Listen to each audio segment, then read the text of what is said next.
The following is a Shaw Public Affairs presentation. Constituency Report is produced as a public service by members of the BC Legislature through the facilities of Shaw TV.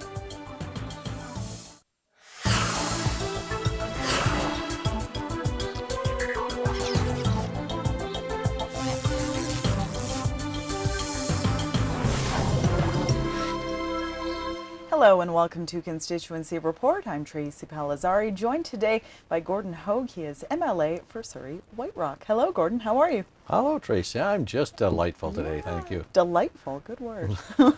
Maybe not be true. In addition to your MLA role, you also serve now as Parliamentary Secretary for Nonprofit Partnerships. What does this job entail? Well, the three major parts to it is, firstly, is nonprofits and looking at the whole role of nonprofits. And part of our goal is to look at how nonprofits can play a more significant role in the delivery of services across our province, recognizing that if you could have a nonprofit within a community, that they have a better grasp for and understanding of the issues within that community. And the closer the solutions are provided to where the issues exist, the more they are catered to the nuances and needs of a community. So nonprofits are a crucial part of our service delivery system.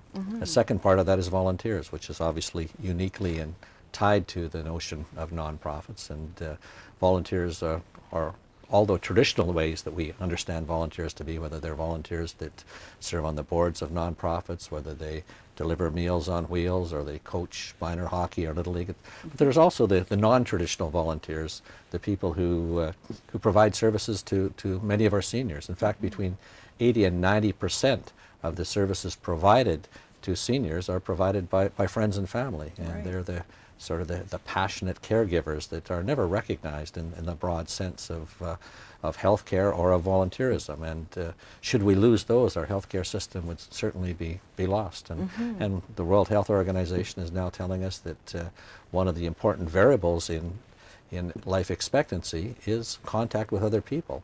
And if you become isolated, then the impact is on what life's expectancy is similar to smoking. It's about 7 years less. So it's so important to be engaged. And the third part of the role is the whole notion of social innovation. And social innovation is a way to start looking at some of our more intractable social problems, whether it's homelessness or autism or some of the challenges that we face. And given the demands of the healthcare system, acute care, and the aging population, our demographics, then it's a significant issue to look at. How do we build more money into our social programs? So Denmark, New Zealand, England, Australia, United States have all moved actively into models of social innovation where they're showing different ways of providing services, so that we have some of the best social innovators in the world, the lower mainland of British Columbia. And social innovation is do you want more on this? I do. Well, I was going to ask you, I know you've done a lot of study in this area, and how did that sort of come to be of interest to you? Well, I've been on the board of about 10 or probably 15 nonprofit societies and agencies over the years, and nonprofits are set up in many ways organizationally or legally to fail, because under our legislation you can't have 3-year business plans, you can't make a profit, you can't pay your boards of directors, you can't buy a franchise, so we limit all the ways that they do it. And if a business had to operate under that, they would never function. So historically, our social programs have been provided through recorded history, through philanthropists who's given money to it, whether it's in many years ago, whether it was King's and supporting them. It's been provided by faith-based organizations, church or temples or mosques, and by government. Those are the three sources of funding for the whole development of social capital. On the other side, just physical capital has been developed by the business community and the marketplace. And they've been very separate. So social innovation is as simple as how do we actually look at how we can learn from, those can learn from each other. So it's as simple as the Salvation Army actually running a thrift store, and all the money earned from the thrift store go to their social purpose. So how do we start generating more models for social purpose organizationally? So as a government, we're working at developing a different model. So in England, they have something called a community interest corporation or social purpose organization, which is between a nonprofit and a business. So that will be another organizational model. And secondly, we're looking at providing for people who want to invest in social programming. We want to provide them with the same type of tax write-off as they would get if they invested in a mine or a business. Right, right. So how do we engage the social purpose areas? And so how do we engage volunteers? How do we engage nonprofits more broadly in doing that? And there's some really creative things that are being done. It's something called a social impact bond. And briefly, if Yeah. I can be brief, Absolutely. a social impact bond is a way of shifting the challenges or the risk from the state to the marketplace. So as an example, type 2 diabetes. We have, for the first time in recorded history, we have really good data on our type 2 diabetics. So we can go back into our health records and know how much a type 2 diabetics, or 100 of them, have cost us over the past 5 years. And so we can project what they would cost over the next 5 years. You never know who it'll be. We know on average they go back to hospital between 2 and 3 times a year. So we can take those averages, and we can actually, as our metrics are large enough, 100 or 150, we know we'll be very accurate with respect to the cost they'll be. So you take that and you go to Treasury Board and say it costs, say, 10 million for the last 5 years. We will provide it for the next 5 years for 10 million plus 2% of inflation. And then you take that contract and you go to the money markets to raise the money to provide the program. And the outcomes have to be measured, and at the end of if it's a 2-year contract, at the end of 2 years you take the contract back to government and say they've delivered the service, and government pays the money. The money in the interim has been raised on the money markets with these tax incentives. Right. So you and I might choose to invest in that, or we might choose to invest in a mutual fund that might give us a chance to invest in autistic children and a hospice and type 2 diabetics and young offenders. So you can spread the risks. The marketplace takes the risk, provides the money to run the program. The program is run by a nonprofit or a health authority, perhaps in this Yeah. example, and then at the end of the delivery it is paid for. So the risk is taken away from the state and shifted to the marketplace, which is very good at managing and dealing with risk. It's Yeah. what they do. And the service providers still provide the service. So the first social impact bond in the world is happening right now in England, and they're doing it with young offenders who tend to reoffend. They found within a year about 70% of them reoffend. Right. So they've issued a contract, and the government has issued the contract, and for everyone that they can keep from reoffending within the first year, they get a 7.5% return on their money. And if they can keep for 2 years, it's about a 14% return on money. So the government saves money, Right. it saves money, and some of that money accrues to the people providing the service. So the whole principle of a social impact bond is how can the government save money by using preventative programs? What are those things that are costly? How can we shift that to provide a service that will reduce the cost to the taxpayer but provide a better service? So it's a unique, just neophyte growing model, and Yeah. we hope to stay on the forefront of that whole service delivery model. Yeah, it's really interesting stuff. It'll be interesting to see the more we learn about this topic. Moving on, you were the guest speaker recently at the White Rock South Surrey Chamber of Commerce. What were you chatting about? Well, I talked to them a little bit. I had some questions about just what we've been talking about, Yeah. the social impact bonds and the impact that they can have in terms of delivering at some of the more intractable problems. So that's something that seems of vast interest to the business community as well as to the community. There were some people there from the hospice who were very interested in what potential that might have to provide some funding into their types of programming. Again, the saving to the state is people not having to in the last period of their life in an acute care hospital bed, but in a less costly hospice. So there is lots of potential that exists with that.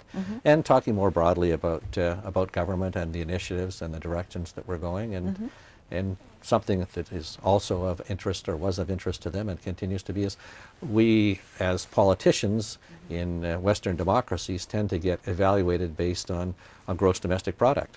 And in provinces like British Columbia, where we export a lot of stuff, gross domestic product, which is the amount of wealth generated within your province. And so a lot of ours goes offshore. So our GDP could actually be going up, but the median income of people can be going down. Right. So it's not a good reflection if we're interested in subjective sense of well-being. We're interested in what's happening with our populace, because GDP can be going down when GNP, gross national product, which was in existence and the unit of measure in the early, I think changed in about 1990 or 91, tended to measure the amount of wealth generated by the people within a province. So there are different variables, and certainly other jurisdictions are starting to look at how can we more effectively reflect Right. and evaluate our politicians and our governments based on how well we're doing in terms of being able to provide support to families and individuals, rather than this monolith called GDP that doesn't have a strong correlation with that. Turning to education, I know you've had some overcrowding issues at Earl Marriott Secondary. How are those being addressed right now? Well, there's significant overcrowding. The growth in Surrey has been very dramatic, and so Earl Marriott and then also in Cloverdale, Lord Tweedsmuir are two high schools that are bursting at the seams. I've spent some time at Earl Marriott and walked through. Some of the students gave me a tour at lunchtime, and people having to eat in the hallways and manage things. I've been to a meeting with the parents. Right. And basically their concern is about safety. When you get so many people into the school, what does that mean? So we're hoping to have funding, and certainly we've had a number of meetings with the Ministry of Education as well as the Ministry of Finance about funding for the rapid growth area.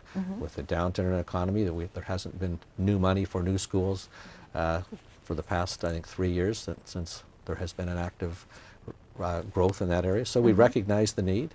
There's also a need in terms of some of the elementary schools in the area. So it's the one area of the province which has this rapid growth where all the others are shrinking. It would be nice to be able to take some of the schools that are closing and be able to move them around. So we need to do something with that, and it is actively being worked on by the ministries. And in fact, I'm going to have a petition and a number of letters from parents in that area, which I will submit to the legislature sometime in the next couple of weeks to reinforce the value and need there. But the need is recognized, and hopefully we're going to find enough money to address that. And they've put in, the school and the school board have been good about putting in some strategies in terms of different start times so that they won't have the same crowding in the hallways at class change. So they're doing everything they can. I think they can manage it for 3 to 5 years, and we're hopefully going to have something in place to address it.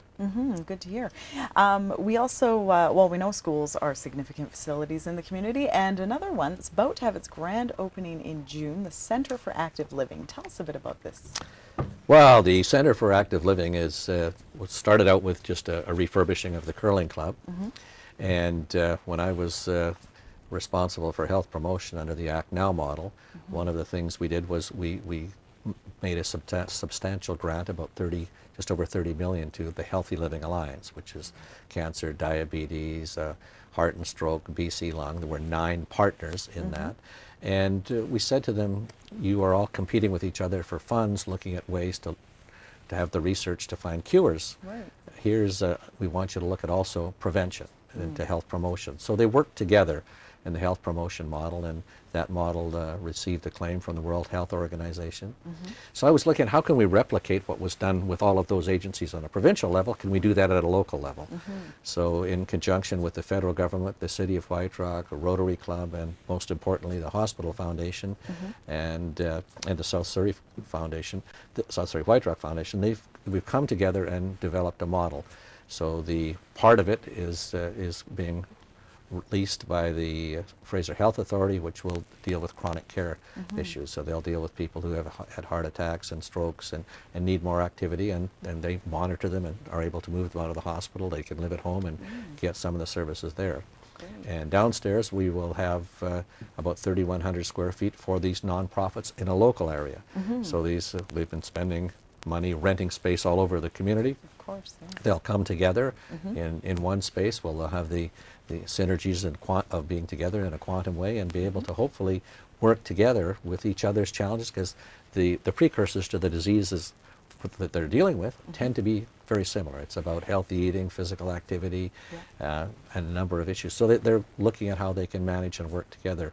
So it's a unique way of replicating what happened provincially in a local area. So we're pretty excited, and that'll be opening, as you say, in the very near future. Excellent. Great to hear. Well, we'll take a short break here on Constituency Report. We'll be back with MLA Gordon Hogg right after this.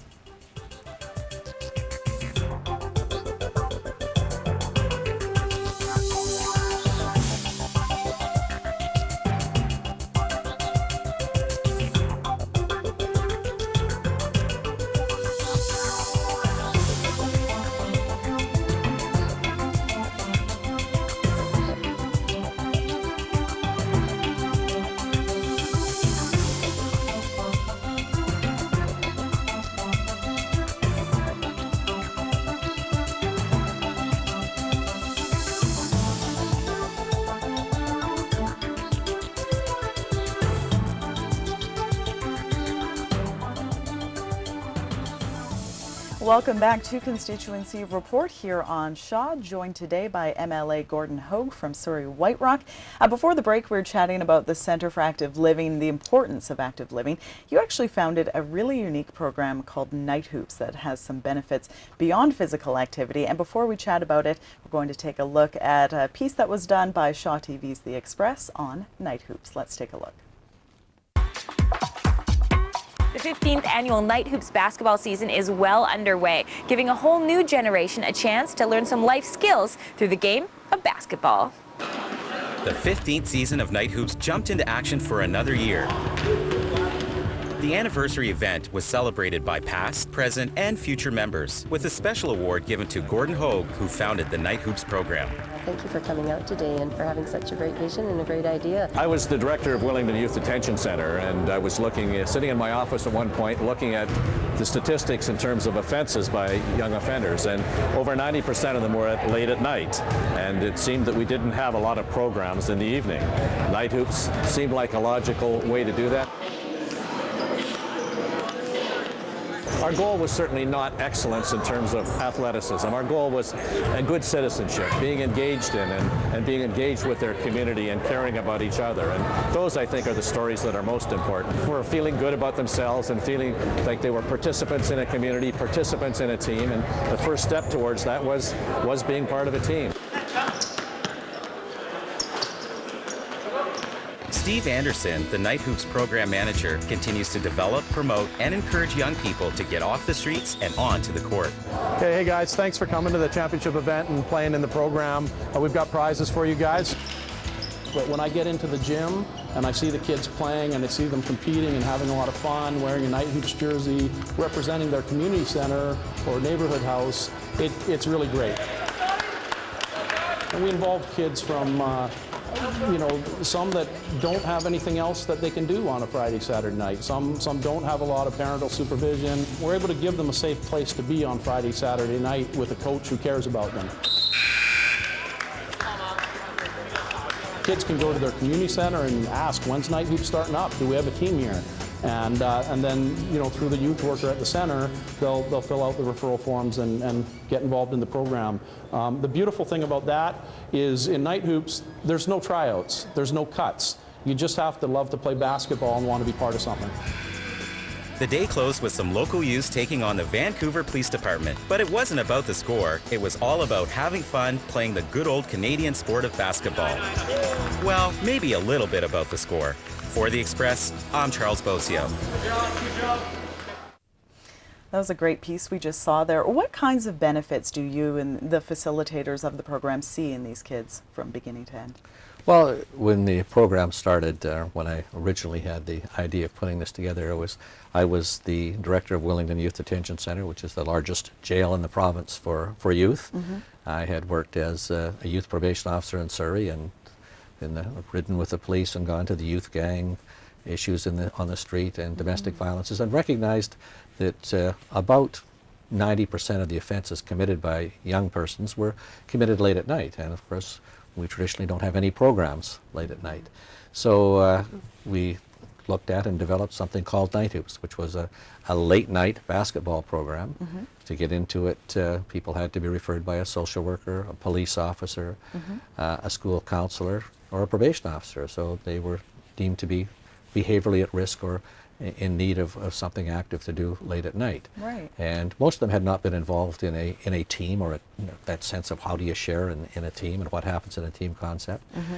We had federal funding that allowed us to have coaches that worked 35 to 40 hours a week, right. And they worked with the kids in terms of their school and helping them with their homework as well as helping them in the team concept, and they developed a strong sense of collegiality and team. And I think the Grizzlies were in town, the NBA team, and they gave us about 40 seasons tickets, so we were able to give them to the kids, and the kids were able to shift that power structure by saying, hey, I'll take you, there's the police officer that arrested me, I'll take them to a Grizzlies game. So it was a neat concept and has now been running for 15 years, so as the video showed, it was very nice that they recognized me as the founder and gave me a Founders Award. Yeah, yeah, and we have a photo to take a look at as well. You receiving that recognition. How rewarding is it to see this program succeed for several years now? Well, it's very neat to see that happen. And one of the more rewarding things was talking to some of the coaches that had come back to be there that night who had been coaching 15 years before that. There was a couple who were coaches who are now married and have children of their own, and they were telling me the story of running into one of the boys they had coached a number of years, probably 14 years ago, and who they didn't think had a chance to sort of make it in a positive pro-social way, but they had run into him about 8 or 9 months ago, and he was going to university and he's coaching himself, and they were just, to hear them tell the story, it was really heartwarming to know that they had played a role in turning this person into a very positive person who was now wanting to contribute, wanting to give back. So those coaches were and continue to be great role models for a number of the youth. So that's very neat to see those things happen. Yeah, that's fantastic. Another photo to take a look at here, also on the sporty side. You were there for opening day for the White Rock South Surrey Baseball Association. How much fun did you have? Did you get to throw any pitches out there? I got to be the MC, and here we are. I think these are the couple of the kids reading the Little League Oath. Oh, yes. And which is always an important part. So there's a parade that happens, and it is one of the largest. I think it might be the largest baseball association in Canada. I'm pretty sure it is. They just passed one of the ones in the Greater Toronto area. Yeah. So they have a parade of all of the younger players all parade with their parents for 2 blocks and onto the field, and we get to hack up Catherine Ferguson, the mayor of White Rock, and Diane Watts, the mayor of Surrey, as they try to throw out the first pitch. And there have been some wonderful gaffes that they've had. One time, Mayor Watts hit a parent in her camera, was trying to take a picture and was right off. And one time, Mayor Ferguson hit a poor little boy who I was standing next to. He was about 5 years old, and I was holding the microphone saying, "You say 1, 2, 3, throw," and he said 1, 2, 3, and she threw it. It hit him right in the foot. And he almost burst into tears, and then Catherine came running over, and then the kid was worried that she was coming to do something else to him. So so it's been a lot of fun, and it's a great way to kick off the season, and the kids really enjoy it, and we have lots of fun doing it, and I have lots of fun picking on the mayors at that time. Yeah, as well as the MP who is there and gets to be picked on too. Yeah, great community event for sure. I understand there's an effort underway to bring a chapter of the Breakfast Clubs here to BC. Tell us a bit about that work. Well, Breakfast Clubs of Canada started in Quebec, and and it actually is in BC now. We have a number of schools that it's in. It's a non-profit organization, but we don't have a board in BC. So some of us have got together and are trying to put together the board. The founders have been out and have met with them. I think we, as a board, we've now developed some terms of reference, and basically they're able to provide full breakfasts in primarily low-income areas, but there's no naming, so everybody in the school gets to participate. So, and if parents want to contribute, they can, and if they don't or can't, they don't have to. So there's no identifying. All of the kids get to participate in having a breakfast, and it's a wonderful program that's been well acclaimed out of Quebec, and it is we're wanting to put a BC chapter together, so there's a representation on the board of Breakfast Clubs of Canada, and we're pretty optimistic that we'll be able to do that. Rio Tinto has been great in terms of funding models, so we're looking forward to being able to expand it to many more schools in our province. Oh, that's fantastic to hear that it's well underway in the province. We always love to have a lot of fun with you on our constituency report tapings. We have a fun photo to take a look at here. The Sources BC fundraiser recently.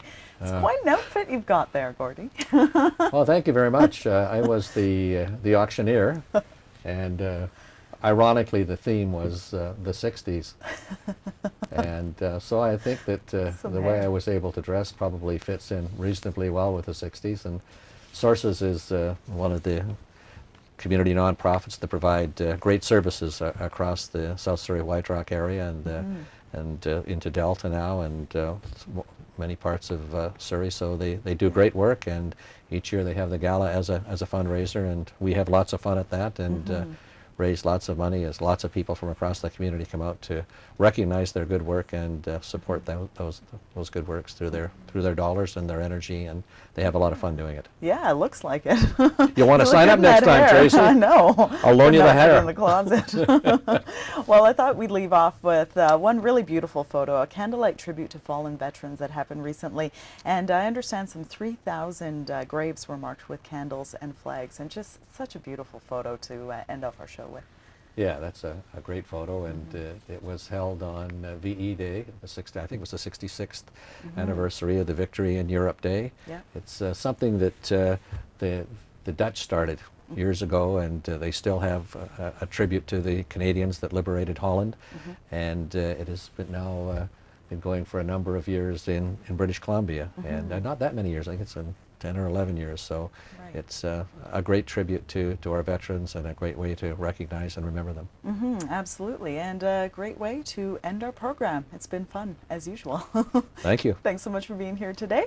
And if you would like more information about some of the topics we've discussed with MLA Gordon Hogg today, you can check out his website, www.gordonhogg.mla.bc.ca, and you're on the Twitter as well, aren't you? You're on the Twitter? I think you are. There's some I Twittering going on out there. Yeah, a lot of tweeting.